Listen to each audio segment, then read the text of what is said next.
আলাইকুম। ওয়ালাইকুম আসসালাম। আমার নাম জিয়ারুল হক। আমি এক্সেন এগ্রি সায়েন্স কোম্পানির তরফ থেকে আইছি। আপনার পরিচয়টা দিয়ে নেবেন, আপনার নামটা কোন? আমার নাম আব্দুর রহমান। আব্দুর রহমান। আপনাদের গায়ের নামটা? আমাকে বলুন স্যার। আপনাদের ব্লক কি করে? কালাইগাঁও কালাইগাঁও। আপনাদের ডিস্ট্রিক্ট? ডিস্ট্রিক্ট গরম। দরং। এখন আমরা যাইছি, আপনার ধানটা ওই আমগর দাবাং প্লাস ধানটা কই বিঘা লাগাইছেন? আমি 4 বিঘা মান্না 4 বিঘা লাগাইছেন, তাই না? সামনেরটা পিছনের সব দাবাং প্লাস ধান।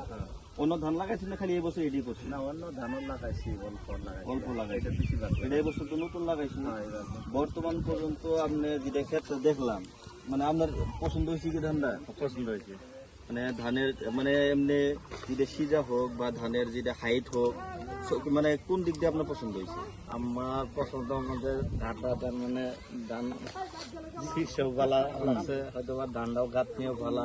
সোপাইছে কিরকম? হয়তো বা আগে পাশে পড়ছিলাম ডিম ওলে থেকে বেশিরভাগ শুয়াইছে। সোপাইছে নাকি? তার মানে ধরেন ওটার তো 5 কাটি বেশিরভাগ পাইছে। বেশিরভাগ খাইছে।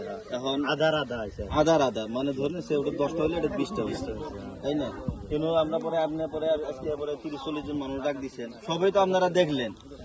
ধানটা কি পছন্দ হয়েছে আপনার? আগামী বছর করা যাব। ধানের নামটা কি আপনাদের মনে আছে? ইনি কি ধান লাগাইছিল? দাবাং প্লাস। এক্সেন agri science company Dabang plus. আমগর ধানটা ধরে নেন বড় সিজনের জন্য। এই বছর আপনারা নিজে দেখলেন, হয়তো পারে আপনাদের নতুন আইছে, কিন্তু ধানটা নতুন না পুরো নাই, আপনাদের এই বছর আইছে।